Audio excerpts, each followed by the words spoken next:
A few years ago, Pepperdine Law Review published a student paper titled Extreme Rubber Stamping: The Fee to Trust Process of the Indian Reorganization Act of 1934.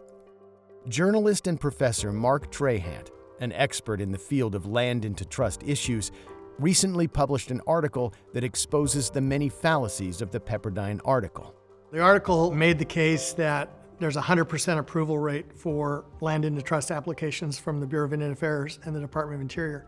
What it misses is that along the way, the government sends it back to tribes and says, can you do it over? And it's not a no, but it's can you do it over? There's an open process that allows that to occur that just slows these things down. And even it's more than appeals, because once you go through the appeals process, you can still go to court.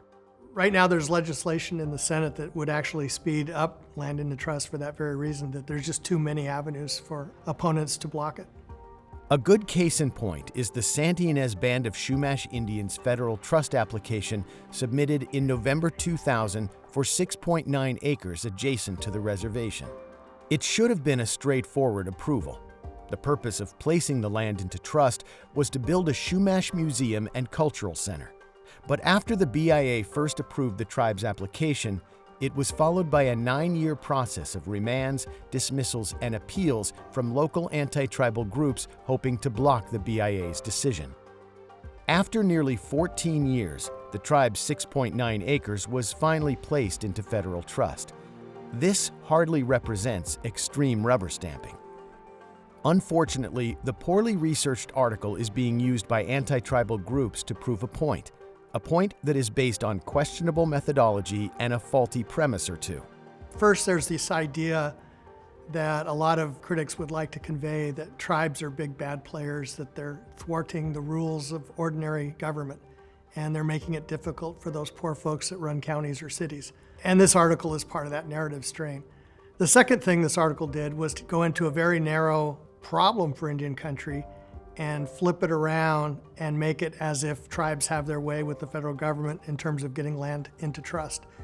And the premise is about as faulty as it can be, both legally and in just terms of common sense. The Pepperdine article is an example of how an obscure anti-tribal thesis influences public policy, even as the premise reflects a serious attack on tribal governments using errors of omission and faulty logic. What often happens in the terms of how these articles influence public policy is that they take a bizarre legal theory, publish it in some journal of some kind, and then take it back to Congress and try to get Congress to act on it. On May 14, 2015, the U.S. House of Representatives Subcommittee on Indian, Insular, and Alaska Native Affairs held a hearing on land into trust, and the Republican majority staff memo alluded to the Pepperdine Law Review's conclusion. To the committee's knowledge, Interior has not declined any application to acquire trust land on the grounds that the tribal applicant was not under federal jurisdiction in 1934. So the idea of a 100% BIA approval of land into trust applications is now the story told by critics, even if it's not true. Many lawyers have looked at it. Legally, it doesn't mean anything. No court would hold it up, and no court would actually cite it into law as evidence. What it is a political statement, and it's a political statement trying to put pressure on tribes, and it's just not going to work.